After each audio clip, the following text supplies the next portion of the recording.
pemerintah. Dan kalaupun kemudian hal itu sudah dilakukan melalui mekanisme yang ada secara terukur dan dilakukan dengan sebaik-baiknya, dan mungkin masih ada kekurangan, tentu saja karena memang ini kolektif kolegial, mekanismenya sudah dilakukan dengan perdebatan yang saya rasa sudah cukup konsisten dan cukup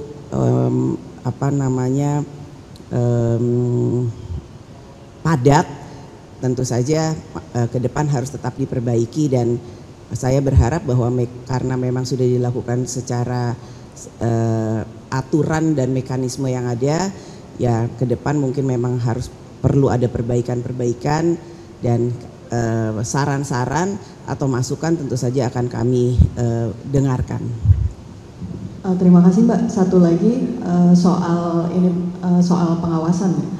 Jadi selama 5 tahun terakhir ini kita melihat jarang ada friksi antara DPR dan pemerintah seperti periode-periode sebelumnya. Kita tahu karena koalisi pemerintah pun mendominasi di parlemen. Nah, dalam konteks itu bagaimana Mbak sebagai pimpinan DPR mengelola agar DPR tetap bisa menjalankan fungsi pengawasan, fungsi kontrol terhadap kerja pemerintah?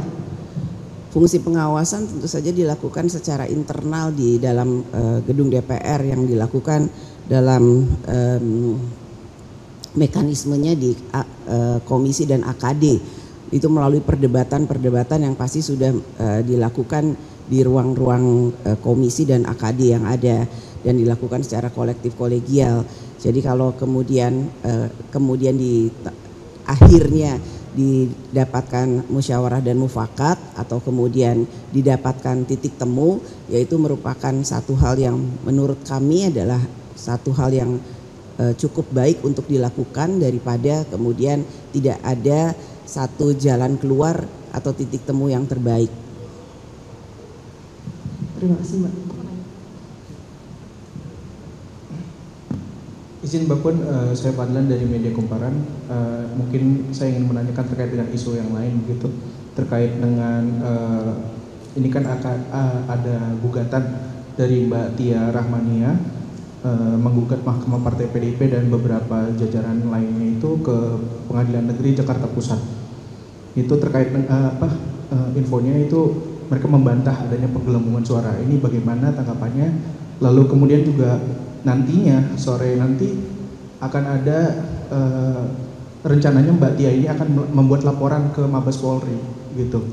Lalu yang kedua terkait dengan PDIP sendiri, ini untuk di kabinet selanjutnya di pemerintahan Pak Prabowo ini, apakah ada kader PDIP yang akan masuk ke kabinet Pak Prabowo, dan santer isu-isu yang beredar orang dekat dari PDIP ini kan seperti Pak Budi Gunawan ini masuk nantinya ke dalam kabinet pemerintahan Pak Prabowo, itu bagaimana? Dan untuk pertemuan dari Ketua Umum PDIP sendiri Bu Megawati ke Pak Prabowo ini sudah sejauh mana begitu update-nya begitu? Terima kasih. Untuk yang pertama, partai politik mempunyai mekanisme internal melalui Mahkamah Partai. Bagaimana kronologis penjelasannya silakan tanya ke DPP Partai PDI Perjuangan terkait dengan tadi yang ditanyakan. Untuk yang kedua, kami belum bicara terkait dengan masalah kabinet karena kami masih fokus dengan pelantikan tanggal 1 Oktober, pelantikan anggota DPR tanggal 1 Oktober. Untuk pertemuan dengan Pak Prabowo seperti yang sudah disampaikan, tetap dalam komunikasi yang intensif, dan apakah akan menempatkan salah satu kader atau tidak, kita tunggu saja. Izin Mbak Puan, saya Cindy dari Kompas TV. Mungkin menindaklanjuti juga soal pertemuan. Kalau dari beberapa pengamat menduganya yang jadi kendala soal pertemuan Pak Prabowo dan Bu Mega juga adalah soal lokasi. Siapa yang jadi tuan rumah, siapa yang jadi tamunya.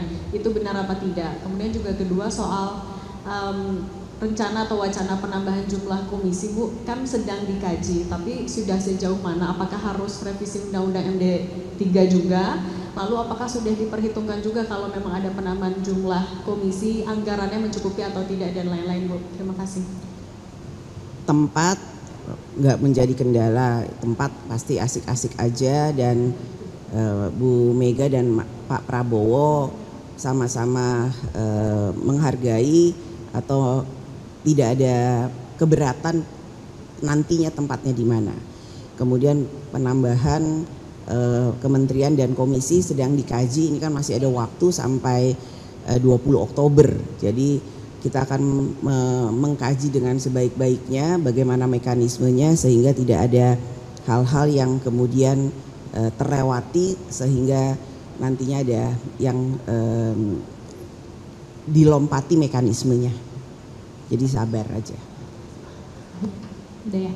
Mbak, izin saya Firda dari Detikcom mau tanya Mbak, beberapa waktu lalu sempat mencuat isu yang dihembuskan oleh salah satu politikus PDIP juga bahwa Mbak Puan disebut-sebut akan menggantikan Wapres Mas Gibran. Nah ini sebetulnya dari Mbak sudah monitor, sudah mendengar dan bagaimana tanggapannya begitu Mbak?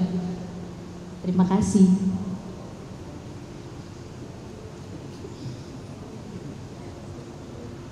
Apa ya? Ya udah itu aja. Udah, ya. tapi sempat mendengar begitu isunya gitu Mbak. Ya denger lah, pasti kan ada namanya isu ya pasti denger. Dah cukup? Ya terima kasih ya. Mbak masih ada lagi, sorry aku Michelle dari Tempo, mau nanya update aja sih Mbak, mungkin kalau rapat paripurna terakhir nanti akan bahas apa sih Mbak, sama persiapan pelantikan sudah sejauh apa kalau boleh tahu Mbak? Terima kasih. Persiapan pelantikan insya Allah sudah 90% siap, jadi hanya tinggal menunggu detail-detailnya, teknisnya insya Allah siap, dan apa yang akan dibahas di tanggal 30 September paripurna terakhir menyelesaikan hal-hal yang nantinya harus ditindaklanjuti oleh anggota atau pimpinan baru DPR di periode selanjutnya, dan menyelesaikan juga hal-hal yang baru bisa diselesaikan pada tanggal 30 September yang akan datang, seperti laporan-laporan dari pansus-pansus yang kemarin baru menyelesaikan rapat-rapatnya. Jadi nanti apa agendanya, bagaimana apa saja, pasti tanggal 30 September akan kami beritahukan. Ya, makasih ya.